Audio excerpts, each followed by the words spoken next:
Hey, happy 4th of July, guys. I'm the Tech Prepper. Hope you're all doing well. So I'm taking a little break from YouTube to work on some off-grid, offline projects.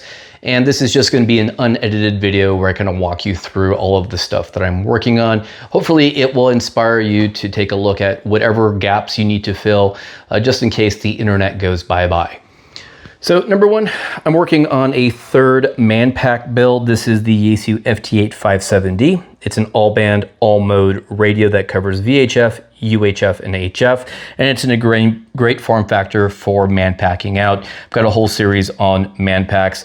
Just started this. I added the TPA pack frames from Armorlock, did do a little spray paint job in khaki satin, included the MAP mount for relocating power, started to relocate things like the antenna here for VHF, UHF, have to do the same thing for HF, as well as have the hand mic also relocated here. Digital is coming next. The DigiRig will be also mounted on the frame, and it'll be dropped in on one of my ManPack bags. This morning I had coffee with a buddy and we were talking about the need for short, mid, range HF communication, even long range communication, and we're starting to get back into using peer-to-peer RDOP, so HF email with zero infrastructure. So he's 60, 70 miles out, and just using the HF transceiver here, I'm able to leave some messages for him. He can connect to it and it'll send messages both ways. So the WinLink email system will not be used. This is radio only email. And I've even found a way to do encrypted emails that make it through 100% of the time. Regardless of what the regulations are, I have not done that on anything other than my business license, but I have a proof of concept that absolutely works to do encrypted short, mid, and long range communication. Along those lines of kind of offline stuff, big fan of paper, map, and compass, and I finally have the last sample, or the final sample of the TTP nav kit here. I'm going to do a limited run of these and probably get out of the textile business unless something changes. I can't figure out how to make money doing this in the US, and in all the years I've been making bags and stuff, I've been pretty much breaking even on every single run, so this may be it. But I'm really happy with the way it came out because it does give me the ability to drop the pens on the outside, put my grid square here, and I like the trifold even if it does lend itself to some creases. So this will be coming within a month. I'll be going to the members first. A couple of other things. I'm going back to physical media. In fact, I've been doing this for a while. This is a Blu-ray writer that I bought maybe a year and a half ago, and I've been doing archival backups on Blu-ray.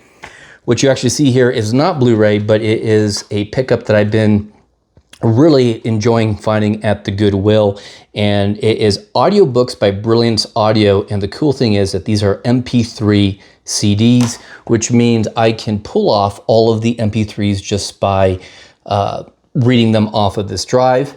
And to make things even funner, do I not have it up and running?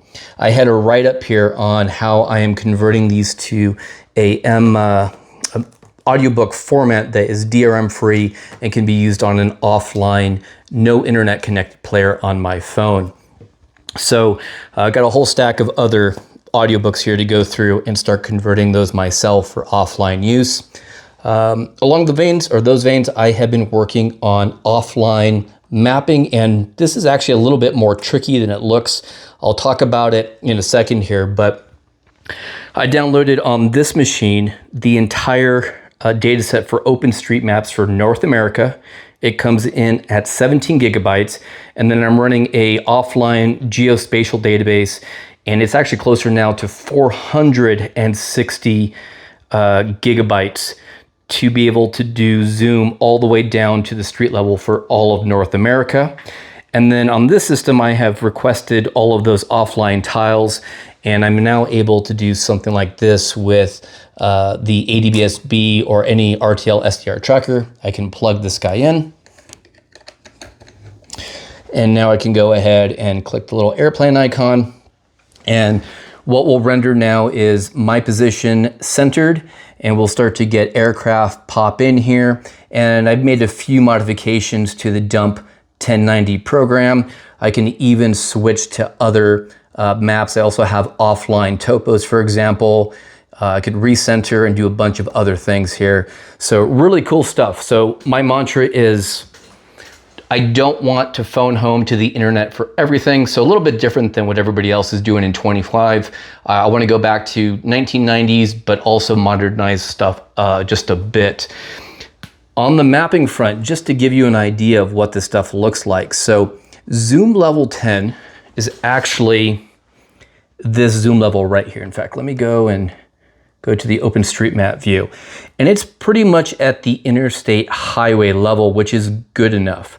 And the reason why I'm picking just one zoom level for North America, or actually in this case, the United States, is that zoom level 10 only has 1,500 and 531 tiles for rendering those. And the size is only 185 megabytes. And then I've got all the zoom levels going up. In fact, I even went to zoom level 11, which takes me one level closer, so you can actually see things like highway exit numbers. So from going from zoom level 11 all the way down to 1, I actually have now a full offline database for the entire US that's only 639 megabytes. And I know that's a bunch of nerd stuff, but the reason why that's important is that I'm running on older hardware for my offline radio and compute resources, and this is extremely fast. So anyways, that's kind of a tour of what I'm looking at. I'm trying to do offline media, offline mapping, have my email be offline, and do all of those things. And I just don't have the time, guys, to keep pumping out these videos on YouTube. Did something on 2A the other day, and I had one hell of an issue with YouTube when I tried to turn on monetization for that. Anyways, and then also thank you for all the guys that told me that I had my sights on backwards. Quick tangent here.